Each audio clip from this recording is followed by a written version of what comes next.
Good afternoon. Hello, Roy. Hello, how are you guys? Hello. Okay. Are we in the right place? I don't know. Hello, Linda. Hi, Hi, Annika, Hi. how are you? Annika. I'm good. How are you? Good.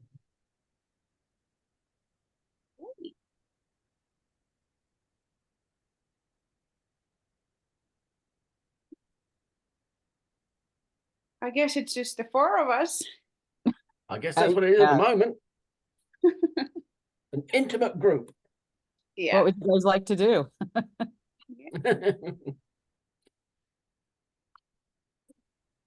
I know Denise is still away. Oh, Yeah, yeah, traveling, I guess. Yeah, Yeah, she's in she's Scotland. traveling. Yeah. Jula is traveling. Kimberly is traveling. Susie's around though. I don't know if she's on another call or something. Could be.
Good. Hello. How's Hi, Hi, everybody? Susie. Hey, sorry I'm late. I was busy. Got busy doing something. I'm in my office for the final. I'm shutting down our office. Moving everyone home. I haven't really been here for 4 years, and I only had two people in here. And I'm not providing a space for everybody anymore. Don't need to do that. I'm trying to clear out everything. And anyway, okay. Oh, thank you. What's exciting, everyone? Anything? Yeah, it was good to listen to Jim Scissorson last week. Mm, I used to do a lot of photography for his firm, the Nance Cacciatore and Scissorson, and well, they still advertise on TV a lot, I noticed. mm. But Jim's retired. Yeah, he's been So, retired a long time. Yeah, yeah, yeah. They were the ones that won. They were part of the group that won the big lawsuit against the big tobacco, years and years ago. They were all gazillionaires. I remember I was there then. Yeah, I was they they won that tobacco lawsuit and gave $50,000 to each employee. Mm, So that was good for them. Yeah. yeah, And yeah. they spent $100,000 to have the Oak Ridge Boys play at the Melbourne Auditorium. I got paid for that one. It was great. Ah, good, good, Yeah. excellent. Where's everyone today? I wonder if Sam's coming some. Oh, he says, gang, I'm still at work. I can't get out. It's like I fell down and I can't get up. All right, I'm gonna have to log out and log back in as the host. So I'll be right back. Okie doke. Someone's got to be host.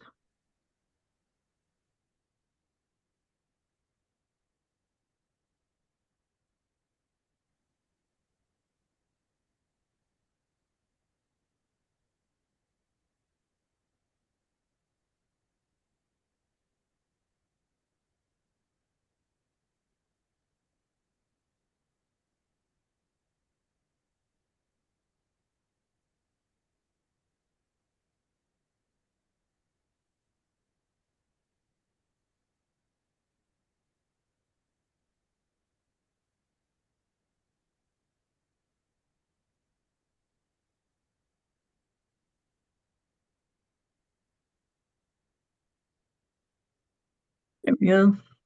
Has Sam's, here's my You're name. back, Susie. Yep. It was easy peasy. I just changed the account and then it logs me back in and I'm now the host. Well, So, there you go. yeah. So where's everyone today? Where's Dave Andrews? I need to text. I always have to remind him. You would think. I feel like a babysitter some days, you know. Yes, I'm sure. See if he's found a shirt this week. Honestly. There's no helping some people. So we don't have a speaker today? It's Linda. Linda's going to talk about conflict resolution. Is that the correct title or something slightly different? Yeah, sort of kind. Yeah. Oh, You'll be surprised. No, surprises are always good. So, where's Ailish? I Jen. got a call from Ailey. She's got COVID again, Oh, no. third time. Yeah, she Oh. only lives a couple blocks from me. Yeah. And I said, well, then stay away from my house. She's been over to my house a couple times. And we go out to lunch and whatever, but not now, not until she gets better. Mm-mm. I don't I even know if she's going to be at the meeting. I didn't know she was even, until last week, I didn't know if she was back from Ireland. Yeah, she got back, I think, the 23rd of May. So she's been back. I saw her Saturday. No, I saw her Memorial Day. She came up to my house. So she'd been back, but I haven't seen her in a while. And yeah, she said, I called her the other day and she said she laid down in the morning and took a 1-hour nap, which I know she kind of sleeps real regular hours, so she's a bit of a night owl. So, but it sounded like she didn't feel very good, and maybe she's yeah. But Sam's away. Denise is still in Scotland, I think. I think she's going to be gone a whole month. Yeah, she is. All right. Well, we might as well officially start the meeting. Ding, ding, ding. I don't have anything prepared because I didn't know that people weren't going to be here. So, we can do our 4-way test of the things we think, say, and do. Is it true? is it true? Is it fair to all concerned? Yeah, for all concerned. Will it Will build goodwill and better Build better friendships? friendship. Will it be beneficial to all concerned? So, You know, I really like that sentiment. I don't understand how some people can be in our old club and believe the way they do, but that's okay. The old previous club, who I affectionately refer to as the fascist club. So anyway, moving on. Did anyone do anything this week to fix Linda's laughing, to fix the planet? Other than reusable, I use reusable bags. What else did I do? I use instead of laundry detergent in the big bucket, you know, the big plastic things, I now have a laundry egg, and you get these little pellets and you put it in it. You get like 70 washings out of it. I got it from the idea from my friends in the UK. And you just keep reusing it until a certain point, and then you just get refillable things, and that way you're not using all those big jugs of plastic. And what else? Yeah, so little things like that. You do the best you can, but sadly, I don't think it's enough. Anybody else? Well, I No, planted a tree in my yard and but I didn't. My neighbor did for me because I can't walk through grass with my walker. Mm. But I don't have a sprinkler back there, and the damn thing died. It was an orange tree, Oh, and it's dead. Jeez. yeah. Too bad your neighbor didn't come back and water it for you. Yeah. Hey, there's Mike Holloway. I'll be down. Hey, Michael. You're on mute, sir. Michael, you're on mute. You're talking away and we can't hear a word you're saying. I There we go. apologize for being late. Hey, All right. Mike, Florida today hounds me for not paying it. And I said, you took my payment. You took it last month. You took it yesterday, but you told me I haven't paid and they couldn't find me. I said 45 consecutive years of subscribing, you know, so I know who died. Right, Linda? really That's why, why we right? take that paper. Yeah. I'm I got it. late. I got a notification yesterday. I've been on the having the Orlando Sentinel delivered to me since 1987, I think, when I moved here. And I got a notification yesterday from my Amex that they were now charging me $639 for 13 weeks. And I said, nope, not doing that. I said, I will support the newspaper digitally, but and then she goes, well, we can go back to your last one I can set it back to what it was before. And I said, that was 400 plus. I'm not doing it. Can I To tell get you it how delivered? what I do? I've been a continuous subscriber to the Orlando Sentinel for 45 years. And when we moved to Washington, I canceled. I said, oh, please don't cancel. If we give it to you for $1 a month for 6 months, will you stay? I said, sure. I So- knew you told me that. Oh, They yeah, when didn't offer me that. and when that 6 months ran out, they gave it to me again for $1 a month for 6 months. They won't give that to you? No, they did not offer that to me. And I said, Tell I'm them not you know doing it. me. Huh? Tell them you No, know I'm me. telling you, I know you. Yeah. And I'm happy enough with the digital version because they drop it off and it Well, always that's gets what I get, wet digital or- only. Yeah. That's why it's so cheap. It's digital only. Yeah. Well, They I'm doing want the digital. numbers. So it's $23 every 4 weeks. So that's fairly acceptable to me. Yeah. But yeah, I'm not doing the other one. Sam, are you here? Is that you eco-friendly? It There you is. are. Yeah. It is. All right. I just started the meeting and I fixed the planet at the moment. So, Okay, so perfect. all right, you can take over from here. Please continue. No, I'm whatever. Yeah. right. What do we do after I fix the planet? Sergeant. All right, birthdays. Tomorrow's my birthday. Yay. I'm Happy accepting Yay. birthday, Susie. How I'm many? accepting gifts all month. Less than you, Michael. But you're on Medicare, right? Yeah, no matter how old I get, I'll always be younger than you, is what I used to tell one of my old bosses. Yeah, but you're on Medicare. That's good. Yeah, no, Medicare it's the best part about Hello, Bernie 65 Sanders. plus. Yep. Yeah, it is awesome. I love it. So it's my birthday. So like I said, forklifts are standing by, operators are standing by, send in money, send in Ferraris, whatever you feel like you want to do. I'll post my address. Anyway, so of course I gotta drive to St. Pete tomorrow to teach a class, so that's okay. It's still it's always a party at my house. Anybody else? Birthday, anniversary, anything coming up? Michael? Big things happening. For those of you who've been with me in Rotary for so long, my first grandchild, Finn, is 18. He just had his senior prom. It's so exciting. I saw him in a suit. I guess I haven't told you, they made it to the state quarterfinals in soccer and lost. But their youth team won the state of Washington, and we go to Seattle next week, representing we go to Salt Lake City next week, representing the state of Washington in the Far West Regionals for youth soccer in the under 19 age group. And this is so exciting. He's going off to junior college in the fall. Did not get accepted at University of Washington.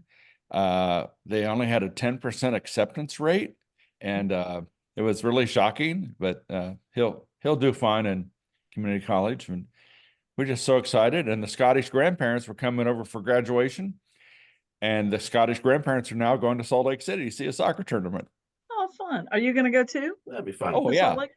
Oh, Do you fly or absolutely. drive? Do you fly or drive? We're to going to Salt Lake? drive. It'll be our first big road trip with the Tesla. Ah, okay. How long a trip is that? About 8 hours or longer? Oh, it's 2 days. Oh, it's 2 days. It's longer Okay. than that. Yeah, it seems like it would be because Spent a night in Boise. Yeah. So Yeah. we'll go check Boise. out the blue football field. the blue football field. Yeah. Boise State has a blue turf. Ugh. They're famous Like- for having blue turf, right, Sam? It's like your color. It's like your color on your TV. It's actually it's like the Florida colors, Linda, but like it's like neon and it looks like your TV colors off. And when they're most of the orange and games- blue also, just like the Gators. Yeah. Awesome. But Anyway, All right. that's No, my report. Congratulations. Anybody else got any kind of exciting news? Good, bad, indifferent?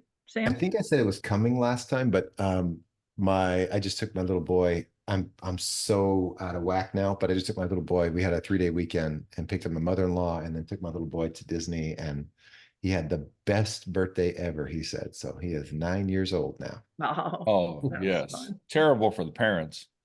And it wasn't a bad weekend temperature wise, was it? Seemed like it wasn't No, too hot. I mean, it was super hot, but we were there like a couple of weeks ago and it was over 100 and it was Yeah. horrible. It was only like in the high 80s, low 90s this week. Actually, yeah, this week the humidity's been low. So I went out riding yesterday and it was actually, there was a nice breeze. It wasn't ghastly hot, which was good because I was riding about 5:15 to 6 p.m. and it wasn't too bad. It's So, 52 here. I don't know what it is here, but All right, anyone else? Happy dollars, sad dollars, anything at all? I'm sad that Ailish has COVID again. I don't know if you're. Oh, George. really? Third time, he said. George found out yesterday, so, or the other day, so. That's sad. All right, moving on. Let's introduce our speaker, our own Linda Seals. Yay! I could introduce her, but I have to make stuff up because I didn't ask her for a bio. So, and I won't mention those few days we spent in jail for being rowdy one time, but that's Oh okay. man, come on. That was like good times. Court, court. Hey, give me screen sharing Oh, yeah. permission, please. All right. Hang on. Hang on.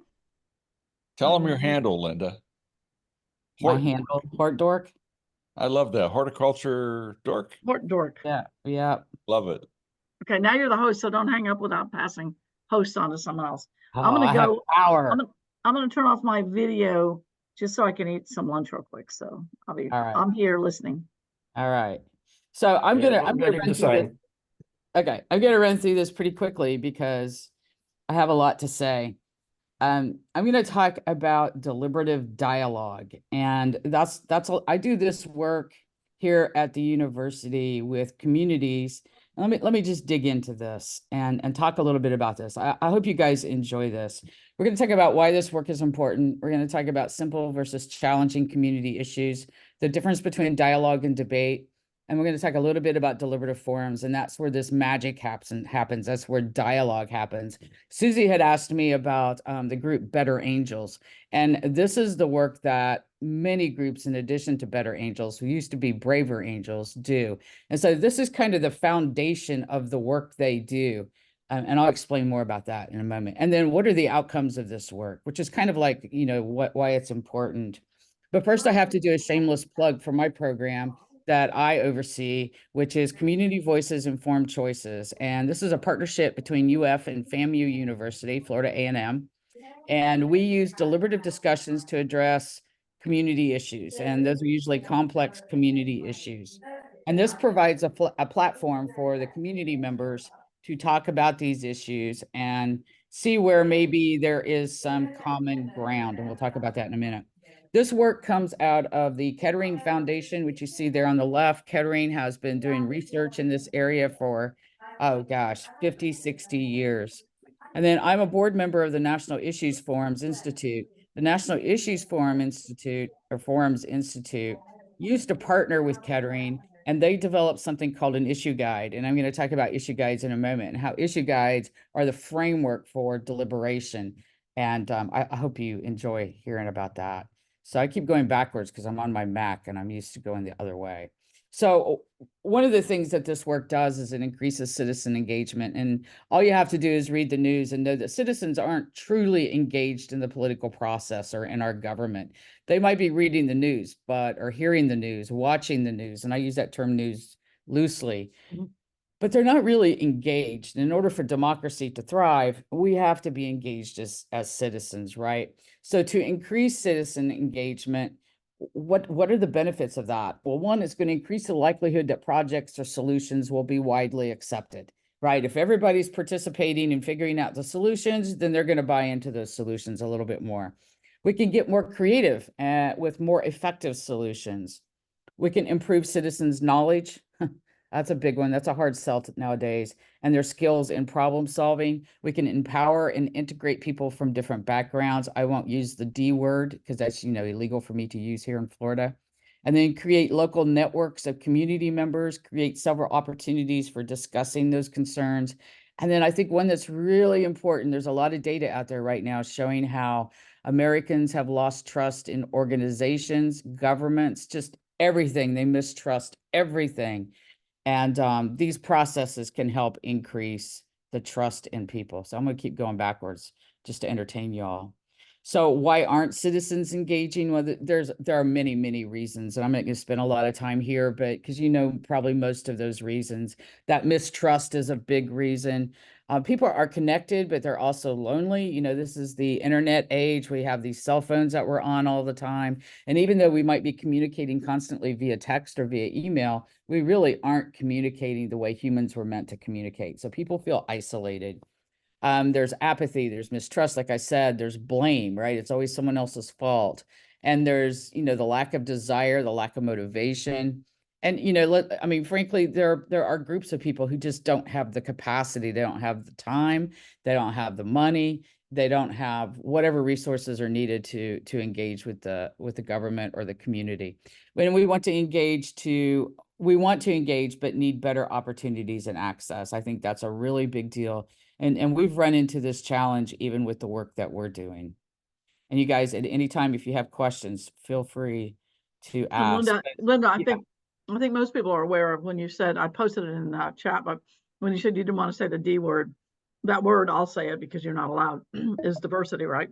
Yep. Because apparently it's terrifying to our moronic governor and his cronies.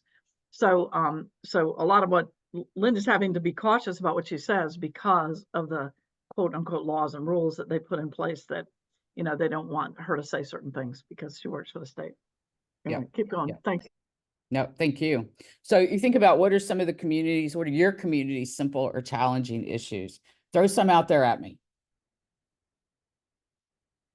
What are some challenging or simple issues? And I'll talk about what the difference is between simple and challenging issues here in a moment. But what comes to mind when you hear challenging, when you hear issues, what comes to mind, y'all? It feels like I should be able to say something, but I'm completely brain dead. Getting people out to vote, getting people engaged. Natural resources, sustainability. I mean, the Indian River Lagoon is, it's improving, but there's just all kinds of nonsense and stuff around that. Yeah. And like Dave Andrews just posted, climate change doesn't exist according to certain members of certain parties in this, not only state, but in this country. So there's lots and lots of them.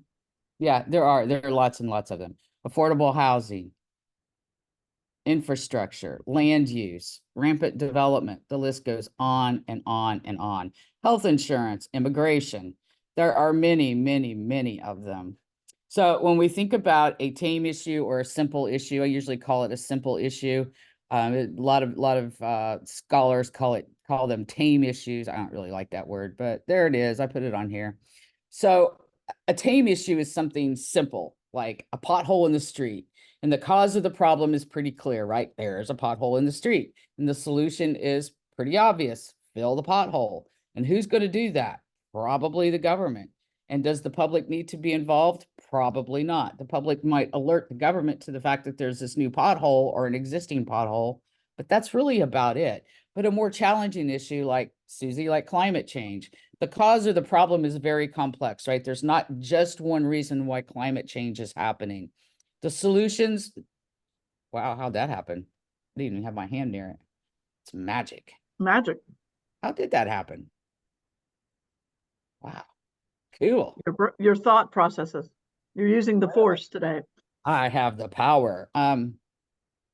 So the solutions, there are many different solutions to climate change. We just don't want to take any of them, right? And then the government needs to encourage public discussion. The government should be involved, could be involved, and the public, of course, could be involved as well in learning and considering what the priorities are. None of that is happening right now, of course. Some of it is, but most of it is not happening. So we have these simple versus challenging issues, right? Simple issues, man, we don't have to worry about those.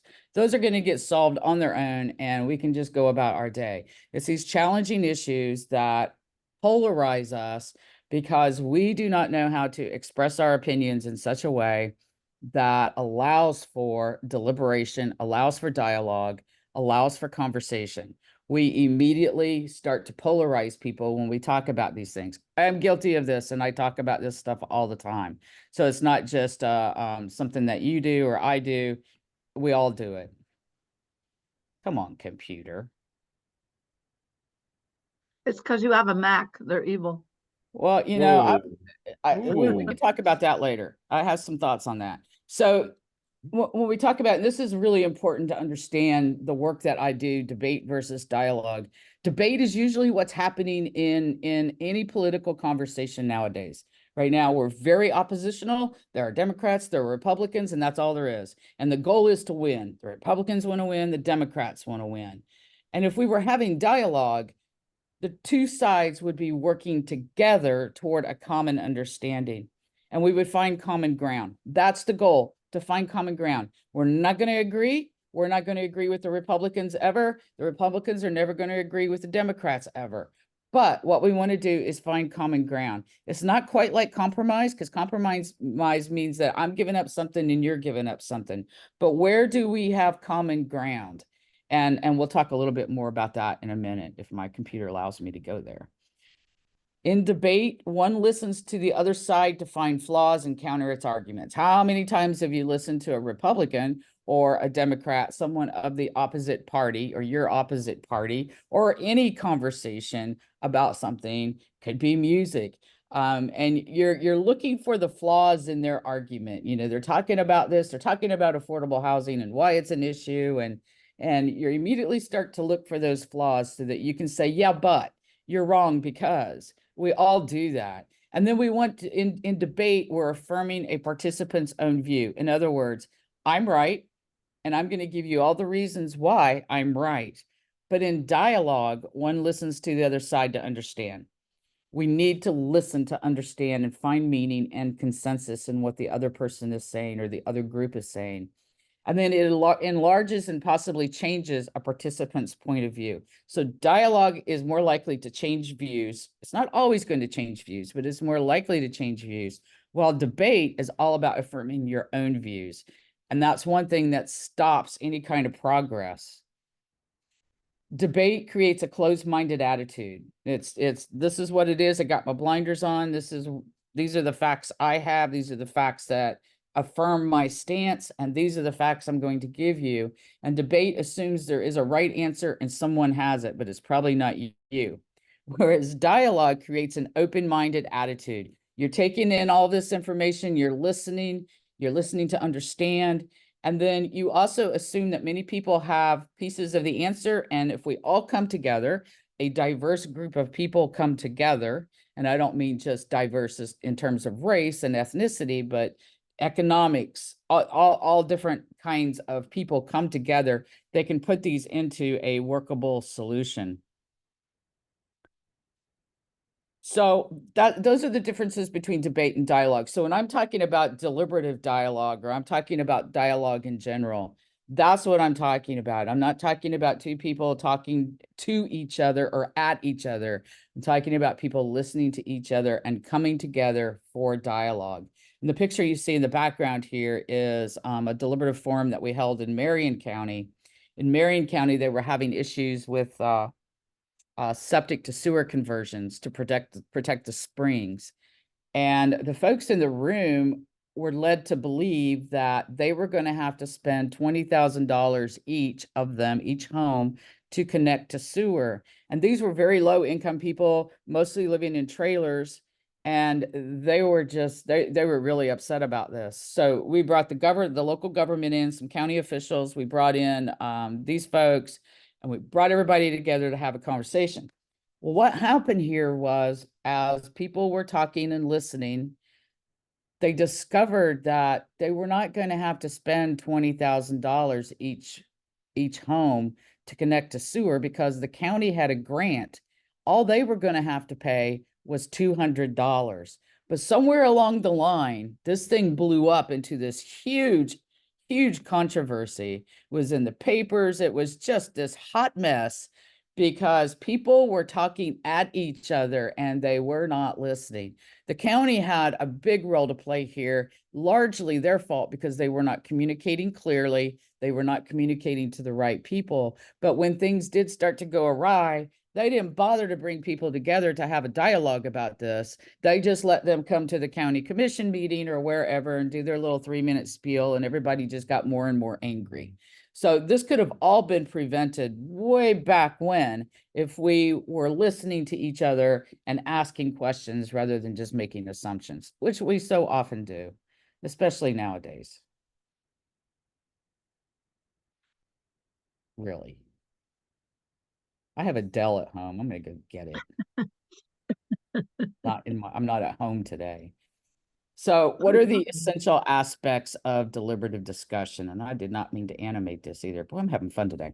One thing is, when you bring people together, imagine this. Imagine we bring a room of people together, and half of them are Republicans and half of them are Democrats. What do you think's going to happen? And we're going to talk about immigration. What do you think will happen? A fist fight. Probably. Or darn close to. Are weapons Yeah, are, right. are weapons allowed around the table? No, Yeah, it's they Florida, might so you be. get open carry. Whether they're allowed or not, they might be there. So, yeah, I mean, it would just be a free for all. It would be an awful experience. So deliberative dialogue, there has to be structure and there has to be a process. I'll dive into that in a little bit. It allows people to tell their stories. People love to tell stories because it's through stories that we hear or where values start to surface. What people really care about starts to emerge when people start to tell stories. So that's a real important thing. Multiple perspectives are heard. I'll give you a great example later on about where we heard in one of our forums, or we didn't hear, but the participants heard some different perspectives that really, really turned this whole project on its head. So that's a real important factor. Provides choices. You know, there are many ways to address these issues. One of these ways all by itself may not be the solution, but it can start to lead towards a solution. So we provide lots of choices for people to talk about and think about when it comes to these issues. And then what's really important to us is to provide factual information, because we are an organization that disseminates research-based information to the public. So it's real important for Extension to be providing that factual information. And so from that, people learn more about the issue. And then we support a variety of actions, which is kind of goes along with provides choices.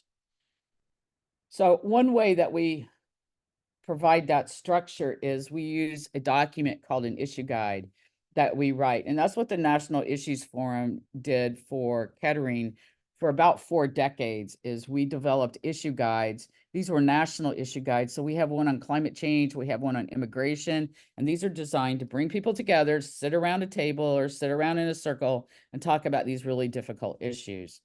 So the issue guide provides the structure for the deliberative forum. I would never do a deliberative forum without having an issue guide to guide that conversation. So it focuses on the basic question, what should we do about this issue?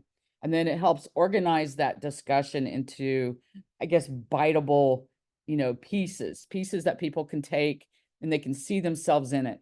And I'll explain that more here in a minute. The guide can be a 1-page handout. That's not important.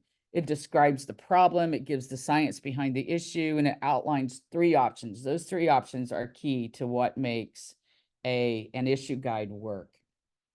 This is an issue guide that we wrote, the program that I work for, the civic program on climate change in Florida.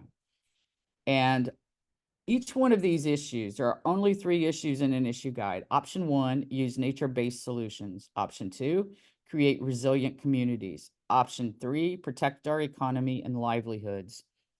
What these options represent, each one of these options represents values. They represent the values that people hold. And there's a really good book, and I'm going to show you in a moment, that dives into the values that Republicans hold, the values that Democrats hold. I should really say conservatives and liberals, and even those in the middle. We all have values, and believe it or not, I know this is going to be hard for you to believe. We share values. We do. Liberals and conservatives share values. But what's different is the priority that we place on those values. So for example, freedom. We all value freedom, right? We want the freedom to go do X. We want the freedom to go do Y.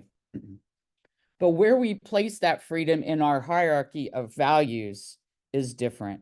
Republicans, conservatives place that freedom way, way, way at the top. Democrats, it goes down a little bit. For Democrats, that top value is care and harm. We want to make sure we're not harming people. We want to care for people. That's our #1 value in general, right? Of course, there's always variation, but I'm talking in general terms here.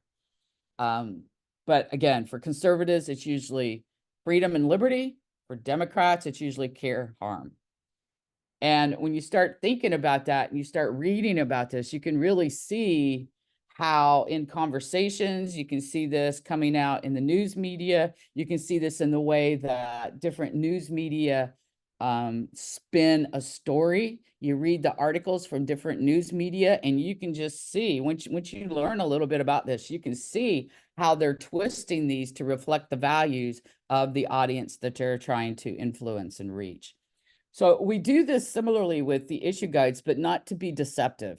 We do it so that, let's say we've got the Democrats in the room who are generally going to be very environmentally focused. That first option up there, using nature-based solutions, that is where most people who are very environmentally minded are going to gravitate towards. Any actions that we place underneath that option are going to be their favorites. Option 3 is generally going to appeal more to the conservative side, the business side, right? Those folks that are interested in finance and business and money and those kinds of things, economic growth. That's where they're going to see themselves. The creating resilient communities is somewhere in the middle. It can appeal. There are some actions in there, and I'll show you what actions look like in a second. There are some actions there that's going to appeal to both sides. So when we're in that room and we're together and we're talking, everyone can kind of see themselves in one place here. That's the beauty of the issue guide. Rather than handing everyone a document full of bullet points and facts, and people can't, they either don't understand the facts or they don't want to read the facts, they don't believe the facts. We don't even go there. Here we're going to, these are the values. And then under those values, we have the actions and trade-offs, which I'll show you next. I don't like this computer. So book-wise, you guys, this is an awesome book. The Righteous Mind, Why Good People Are Divided by Politics and Religion. Strongly recommend this book. It's not a hard read, even though Jonathan Haidt is an amazing academic. He's an amazing scholar. I recommend this book. I learned so much about why we are all so different, especially political differences and religious differences. And my goodness, is that not a big deal right now? You can find this book everywhere, The Righteous Mind. Just remember that, and you'll find Jonathan Haidt very easily. I'm ordering it on Audible right now. All right, good. You go, girl. So, as I said, each option has actions. And believe it or not, for each action, there's a trade-off. Now, these trade-offs are not disadvantages. These are trade-offs. These are things we give up if we do this. These are things that, these aren't unintended consequences. These are just things we absolutely give up. So, for example, under option 1, I think these all came under option 1. Yes, these are under option 1. And that, remember, that was the environmental bent one, right? So we could take steps to protect the urban forest by creating tree ordinances. We could become a tree city and yada, yada. What's the trade-off of that? Well, policies create mandatory rules. Maybe we don't want more rules. They could also reduce incentives for landowners. They could limit enforceability and have limited enforceability. Who's going to enforce these rules? Now, looking at those two things right there, number 1 there, taking steps to protect the urban forest by creating tree ordinances. But this could, if we do that, then we're going to have to deal with these mandatory rules and who's going to enforce this. Can you see where the values emerge here? Can you see where you have people from polar opposite ends of an issue, and the Republican more than likely is going to see himself in those trade-offs.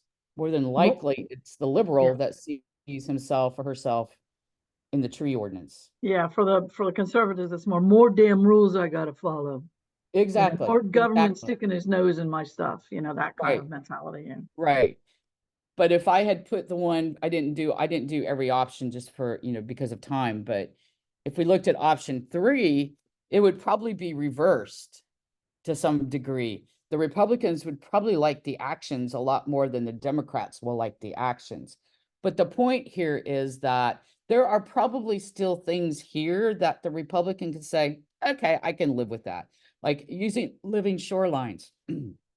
Well, the trade-off is vegetation requires care to maintain, and it blocks the views of the water. Well, is there some space in there between the actions and the trade-offs where we can have common ground and where we can talk about maybe going forward? Maybe there's something that we didn't think of when we created these issue guides that you all will come up with, and that will start to move us forward. So that's how that works. And that's what these forums always have a trained facilitator who guides all of this, right? And so that's what I'm trained to do. I'm trained to facilitate a room of people sitting together, having these kinds of deliberative dialogues about these difficult issues. This Hey, would Linda. not work without the issue guide or the facilitator. Yes. So that brought to mind the issue in Malabar over the scrub jay habitat, Oh, where the yeah. people ride their bikes. For the people who don't know this, it's a beautiful area to ride bikes, but the trees are interfering with the scrub jay habitat, so they're going to cut back the trees, and the people who ride their bikes through a preserve are going nutso over it. I don't know if it's ever been resolved. Yeah, I think it's resolved. Well, it's not resolved. The county decided it was going to do what the county's going to do. And so, I watched that whole thing unfold with great interest because I thought, if the county and if Malabar had known about this process, it would have been a much more pleasant issue to deal with. And the outcome would have probably made everyone happy. Now, not everyone would have agreed 100% with the solutions, but everyone would have had some buy-in and they would have had some input. But, this work is great on this PowerPoint slide. The big challenge is getting these organizations and county governments, city governments to say, yeah, let's do this. So just to clarify, scrub jays live in an environment that's smaller trees. And Michael, I haven't followed the Malabar thing. Is it because there were bigger shade trees and they were shading out the smaller trees? Is that what that issue was? Trees, I thought. There was too Yeah, much. They were invasive trees. Oh, Also- invasive trees. Okay, Yeah, it was but it still Australian made pine. shady. But the reason the bicyclists like it was it still made a shady tree-lined area to ride in. But it was Right. they were too big for the scrub jay habitat, which are the smaller scrub trees. And so people who don't know that don't understand Yeah. what the Well, and- issue is. Because trees Right. are trees to most people, right? But they're not. Right. So the thing with Australian pines, which are not pines at all, is they're laleopathic, Oh, meaning they're awful.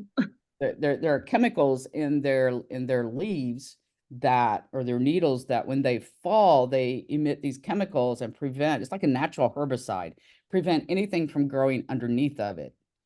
So that's why if you see a big stand of Australian pines, you will see nothing growing beneath it.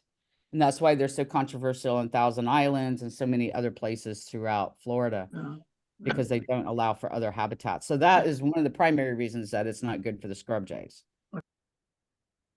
Yeah, And that was also, really- I thought Go that ahead, the Phil. larger trees allow the predator hawks to hide in the bigger trees to go after the scrub jays. Yeah. There are a lot of different angles to that Interesting, mess. yeah. It's a complex issue for sure. It's a complex Yeah. issue. Yeah. And it could have benefited from some dialogue, but that wasn't going to happen. Just not going to happen, unfortunately. So I'll wrap up by talking a little bit about the outcomes of some of the work that we do, or some of the outcomes of the work we are doing. So one thing is different perspectives are heard. And you see the folks here on the left. These are the two on the outer side, the one on the far left, the one on the far right. These are some of our extension faculty. The gentleman in the middle runs a nonprofit organization in Fort Pierce, does a lot of work with youth, especially young men, that 18 to 24 age range where they're not getting a lot of guidance and mentorship and stuff. He does a lot of really cool things. So we had a forum on Indian River Lagoon water quality. We've done a lot of work around that, Susie. You brought that up earlier. And we had in the room, we had a city councilman for the city of Fort Pierce that he's a Black man, lives in a Black neighborhood. And he came to us because he was really concerned about the people in his community who were fishing along the canals in Fort Pierce, downtown Fort Pierce, that area. He was concerned about the fish they were consuming because they're out there, they're sustenance fishing, right? They're putting dinner on the table at night. And he was really concerned about that. And so he rallied some folks from his community to come to this forum. And then we had contacts outside of that community. We had a woman there. She's a white woman. She owns a brewery in Fort Pierce. She was there and some other folks were there. So the dialogue is occurring, and Curtis, the black man from the black communities, talking about his concerns about his community members fishing. Meanwhile, the woman who owns the brewery is talking about having access to the lagoon to kayak and how the water's not clear anymore and it's not fun to swim in. And they go back and forth for about 10 minutes. And suddenly the woman says, "Oh, crap." And you could just see like the light bulb go off in her head. And she says, "I'm sitting here talking about having fun on the water and how I miss that." And she points to Curtis and says, "You're sitting here talking about getting food on the table because these people don't have food." And it was a light bulb moment for her and the other folks in the room. This is why hearing different perspectives about issues is so important. I guarantee that all of us here in this room today, or at least most of us, when we're talking about the lagoon, we're thinking about our recreation. We're thinking about the fun we could have on the lagoon. We're not thinking about how we're putting dinner on the table. And so what this led to was us reaching out to Harbor Branch. We had contacts there with a scientist who's been doing work on fish toxicity in the Indian River Lagoon. And lo and behold, she's like, "Oh my God, I've been trying to get fish from this community for the longest time for my research." And so we all came together and said, "Hey, let's put on a fishing clinic for youth. And all the fish that the kids catch, we'll give to Harbor Branch to do the work. And we'll give them stuff in return." Because, it's hard for a kid to give up a fish that they caught, right? But we got like fishing poles donated, tackle boxes donate. Some guy came out and he had some fresh pompano and he grilled fresh pompano and made sandwiches for these kids. And for the kids that didn't like fish, they got hot dogs, or the adults too. And the fish sandwiches were amazing. And so we had all of this going, and we didn't get a whole lot of fish for Harbor Branch, but we got a little bit of fish to give to them to do their research. And they're still working on their research, so they don't have results yet. But still, I mean, look what came out of that dialogue, right? I mean, that's just the coolest thing. It's a little thing, but it's a big thing. And so we're really, really excited about that. Participants learn more about the issue. That goes along with the perspectives, right? There's more than just one part of an issue. Participants identify potential actions. Here's a potential action. Now, this wasn't even on the list, working on research or, using the fish to do some research. And then there are those unexpected outcomes like we just saw, like I just explained. I could go on and on and on and tell you several more, but I want to give you guys time to ask questions and have some dialogue. So if you want to learn more about my program, hit that QR code that will take you to our website. We just published our guide back in October, November, I think it was. The guide is written primarily for extension faculty who do this work, but we're waiting to hear about a grant from NOAA, and we'll be working with the Tampa Bay Regional Planning Council if we get this grant to do this work in under-resourced communities on that side of the state. And then we will be drafting a new version of this guide for external audiences like yourselves to use to do this work. So that's it. That's what I got. Awesome, Linda. Thank you. You're That was welcome. really, really good information. And it was occurring to me as you were talking that we probably ought to get you to talk to the League of Women Voters at one of the monthly meetings Oh, that would be about this awesome. program.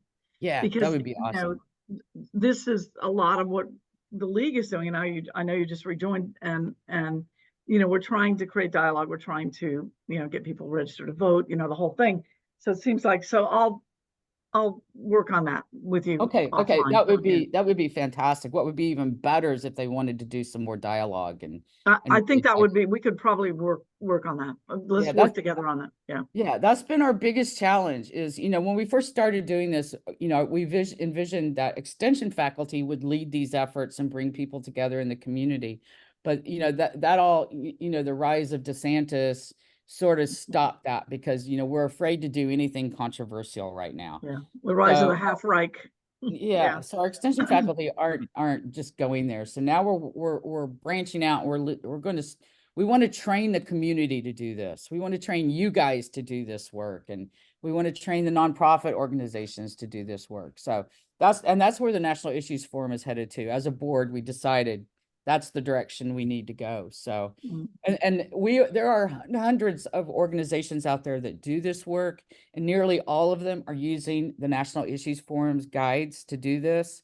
Mhm. So that's one reason why I wanted to really explain to you all how that works. So if you do bring in Better Angels or any of these groups to talk about what they're doing specifically, you'll kind of understand the foundation of where their work came from. Yeah, that's a good group. We should probably get as a speaker. I The agree. Better Angels, Yeah. sometime in the next month or so. So we'll see. Maybe Sam and I can try to reach out to those folks. I don't know much about them. I know that you had, and Ed Baranowski mentioned it, but that was a Yeah, little right, bit suspicious. I had some reservations. But I know.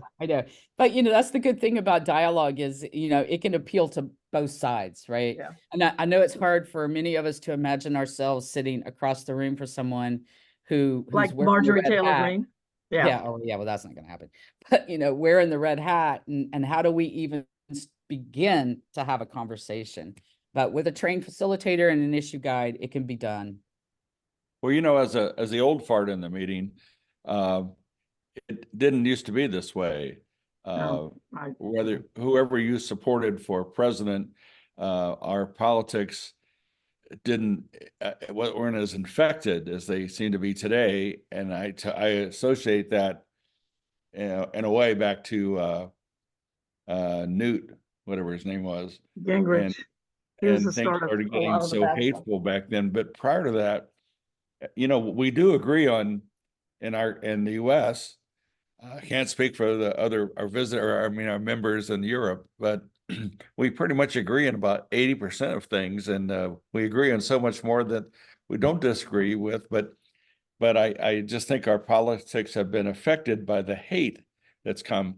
We never cared if our friends voted Republican or Democrat. It never mattered. We didn't talk about it, but we should talk about it. We really should talk about issues and have the right to disagree, or as you say, well, this affects me this way and affects you that way. So, by the way, are you familiar with something called Scotch broom? Isn't it a plant? Yes. So when Yeah, they it's an invasive clear one, cut right? fields around here, Scotch broom is invasive, and it's Yeah. very bright yellow. It's spectacular, but it's invasive. It's kind of like having kudzu, only prettier. I was just curious as the Hortendorf if you knew that. I've heard about it. Yeah. Like having Brazilian well. pepper trees. Yeah. But the brilliant yellow in the fields is overwhelming. Hundreds of acres, all yellow. That figures. Yeah. Yeah. All right. Well, Well, that was- thank you guys for listening to me. I have to go run. They're getting ready to put lunch away. I've got another presentation in a minute, but All right, we'll go grab lunch. Thanks, Linda. It was great to Thanks, hear all you. right. Linda. Thanks, guys. Thank you. Sunday, I'll see you Sunday at volleyball. Thank you. Yep. Bye. Happy Bye. birthday. Thanks again.